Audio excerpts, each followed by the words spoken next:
जय मसी मेरो सम्पूर्ण विश्वासी जनहरूलाई अनि नमस्कार मेरो सम्पूर्ण साथीभाइहरूलाई तारा मगर मेरो कौसी खेतीमा आजको बिहानी फेरि पनि म स्वागत गर्दछु। हेर्नुहोस् मेरो फर्सी यसरी क्यारेटमा आफै उम्रेको थियो अनि यो फर्सी अहिले यत्रो ठुलो बोट भएको छ, तर फल चाहिँ तिनवटा चाहिँ फलेको छ है। यो एउटा हेर्नु त, एउटा चाहिँ ठुलो भएको चाहिँ फर्स्टमा लागेको हो, अनि यो अर्को सेकेन्डको छ, अनि यहाँनिर थर्डको यहाँनिर यत्रो भएको छ है। अनि मेरो फर्सी फल्दैछ।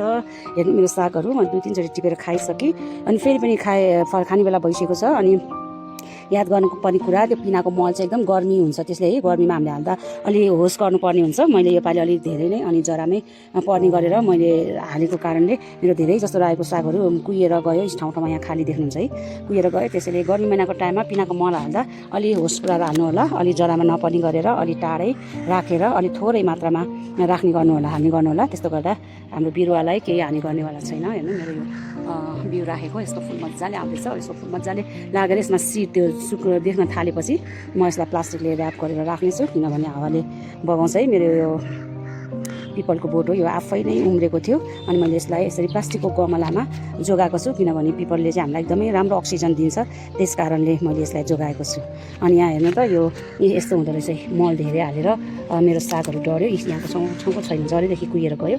त्यसैले हामीले पिनाको मल, जे पनि मल गर्मी महिनामा अलिक थोरै नै हाल्दा ठिक हुने रहेछ। मैले यति कुरा चाहिँ थाहा पाएँ। मेरो अम्बाले यति सानो छ, हेर्नु कति धेरै यसमा चिचिला लागेको छ, हेर्नु त कति धेरै है। प्रभुलाई धन्यवाद होस्। अनि ल हेर्नु त, यहाँनिर गोलभेडा मेरो अब फुल्न सुरु भइसकेको छ। ल हेर्नु है, गोलभेडा फुल्न सुरु गरिसकेको छ। गोलभेडाहरू एकदमै छिटो फल्छ अनि 12 मासै फल्छ, किनभने म देख्छु जतिखेर पनि गोलभेडाको बिरुवा चाहिँ उम्रिरहेको हुन्छ।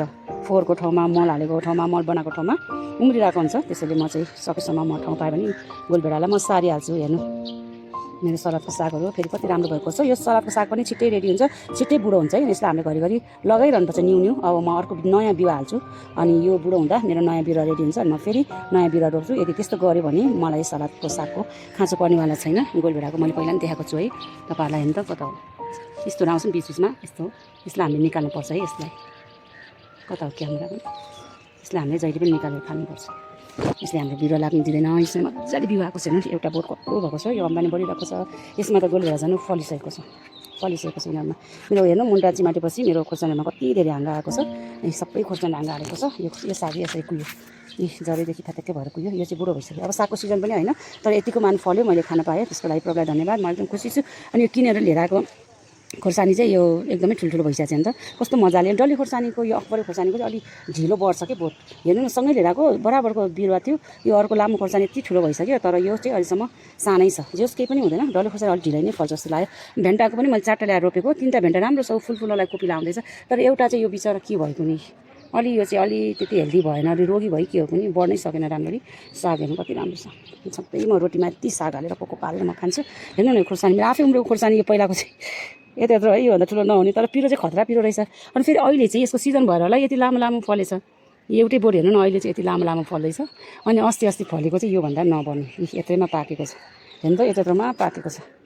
जस फल्न चाहिँ लटरममै फलेको छ। अन्त यसो एउटा बोरामा मैले रोपेको छु। अबदेखि म बोरामा रोप्नेवाला छैन, मैले सबै प्रायः हटाइसकेको छु। यसमा चाहिँ खोर्सानी खान माया लागेर मैले राखिरहेको हो। यो राम्रो फलेको छ। अब यो खोर्सानी मरेपछि म यो बोराबाट झिकेर यो माटोलाई म अरूमै युज गर्नेछु। मेरो अम्बालाई त्यहाँ सारेको छु, मैले बाटोबाट टिपेर ल्याएको अम्बा है, सानो बोट भेटाहरू उखालेर यस्तो राम्रो फुल फुलेको छ। यसमा पनि चिचिला छ, यसमा पहिलोचोटि फल फल्दैछ। खास मैले लोकल अम्बा होला भनेर, किनभने पहिला त्यसकै छेउमा लोकल अम्बाको रुख थियो मेरो छिमेकीको घरमा, त्यहीबाट उम्रेको हो कि भनेर मैले लिएर आएको।